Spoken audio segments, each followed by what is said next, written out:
जय हिंद प्यारे बच्चों। देखिए प्यारे बच्चों, आज की इस वीडियो में हम लोग हिंदी के काफी महत्वपूर्ण ऑब्जेक्टिव प्रश्न इस वीडियो में करने वाले हैं। सारे ही प्रश्न आपके मैट्रिक परीक्षा 2024 के लिए काफी महत्वपूर्ण है। सभी कल के पेपर में आपको छपने वाला है प्यारे बच्चों। सभी प्रश्न काफी महत्वपूर्ण है, सभी वायरल प्रश्न है, तो सभी को जो है आपको वीडियो को पूरा अंत तक जरूर देखना है, ताकि ये सभी प्रश्न जो है कल आपके पेपर में जरूर आएगा। तो चलिए इस वीडियो को शुरू करते हैं। देखिए पहला प्रश्न है, कह रहा है कि झोले में कितनी मछलियां थी। याद रखिएगा प्यारे बच्चों, झोले में जो है 3 मछलियां थी। ऑप्शन ए सही हो जाएगा, याद रखिएगा। चलिए चलते अगले प्रश्न की ओर।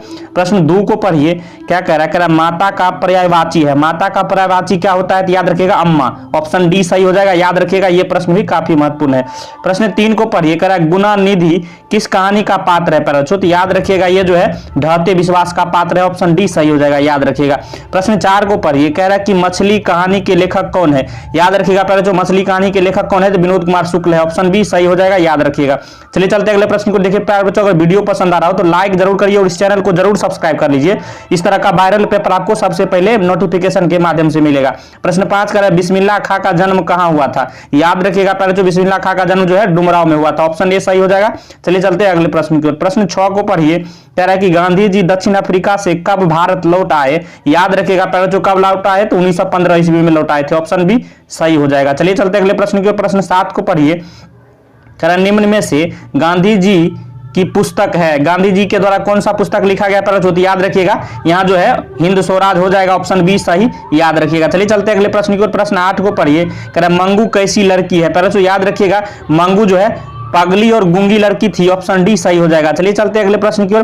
प्रश्न 9 को पढ़िए। क्या कह रहा है प्यारे बच्चों, कह रहा है हरिरस में कवि का क्या अभिप्राय है। याद रखिएगा प्यारे बच्चों, तो राम नाम का जप का अभिप्राय है। ऑप्शन बी सही हो जाएगा। तो ये प्रश्न भी काफी महत्वपूर्ण है। प्रश्न 10 को पढ़िए। कह रहे साक्षर का संधि विच्छेद है। प्यारे बच्चों याद रखिएगा, साक्षर का संधि विच्छेद क्या होता है, तो से प्लस अक्षर होता है। ऑप्शन ए सही हो जाएगा, याद रखिएगा। चलिए चलते अगले प्रश्न की ओर।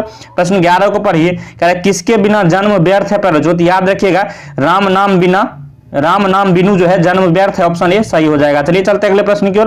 प्रश्न 12 को पढ़िए। कह रहा है संधि के कितने भेद हैं। प्यारे बच्चों याद रखिएगा, संधि के जो है 3 भेद होते हैं। ऑप्शन सी सही हो जाएगा। चलिए चलते अगले प्रश्न की ओर।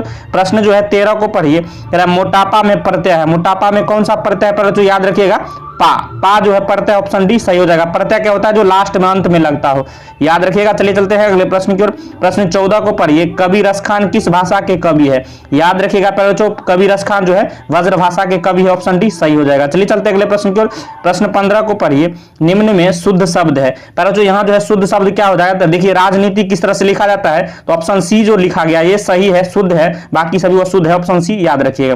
प्रश्न जो है 16 को पढ़िए। कह रहा है पेड़ से पत्ते गिरे किस कारक का उदाहरण है।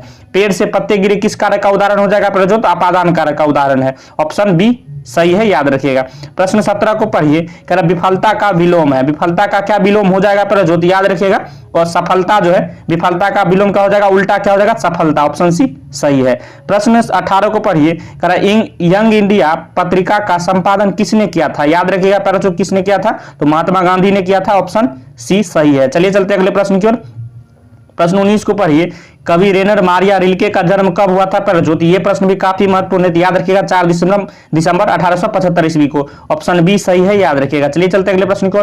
प्रश्न 20 को पढ़िए प्यारे बच्चों। क्या कह रहा है, किस कहानी में उड़िया की जीवन गहरी आंतरिकता के साथ प्रकट हुआ है, तो याद रखिएगा प्यारे बच्चों किस कहानी में, तो इसका आंसर क्या हो जाएगा, ढहते विश्वास में। ऑप्शन बी सही है, याद रखिएगा। प्रश्न जो है प्रश्न 21 को पढ़िए। कह रहा है कि धरती कब तक घूमेगी पाठ के लेखक कौन है प्यारे बच्चों, याद रखिएगा प्यारे बच्चों सामर दैया है। ऑप्शन ए सही हो जाएगा, याद रखिएगा। चलिए चलते अगले प्रश्न की ओर। प्रश्न 22 को पढ़िए।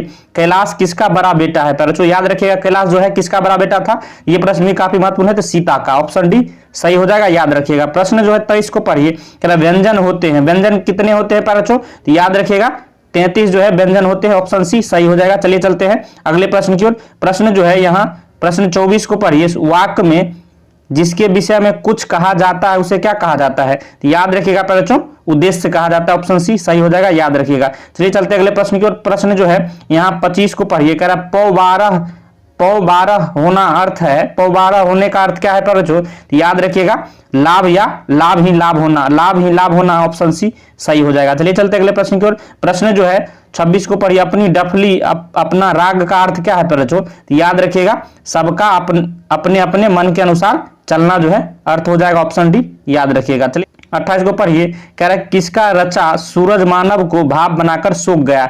याद रखिएगा पहले जो मानव का, ऑप्शन सी सही है, याद रखिएगा। चलिए चलते हैं अगले प्रश्न को। प्रश्न जो है 29 को पढ़िए, कह रहा है हिंदी कविता में प्रयोगवाद का सूत्रपात किया, किसने किया था परजोत, याद रखिएगा अज्ञा ने किया था, ऑप्शन डी सही हो जाएगा। चलिए प्रश्न 30 को पढ़िए, एक वृक्ष की हत्या कविता में कवि शहर को किससे बचाने की बात करता है परजोत, याद रखिएगा नादिरों से बचाने की बात करता है, ऑप्शन सी सही हो जाएगा। देखिए परजोत जितने भी प्रश्न इस वीडियो में किए हैं सभी ही प्रश्न वायरल है, आपको कल के परीक्षा में 15 फरवरी को आने वाला है, तो सभी को आप याद कर लीजिए, यही सब आपको आने वाला। अगर वीडियो पसंद आया हो तो लाइक करिएगा, चैनल पर नए सब्सक्राइब कर लीजिए, क्योंकि इस तरह का महत्वपूर्ण वीडियो आपको हमेशा मिलता रहेगा। वीडियो देखने के लिए धन्यवाद, मिलते हैं नेक्स्ट वीडियो में, तब तक के लिए जय हिंद जय भारत।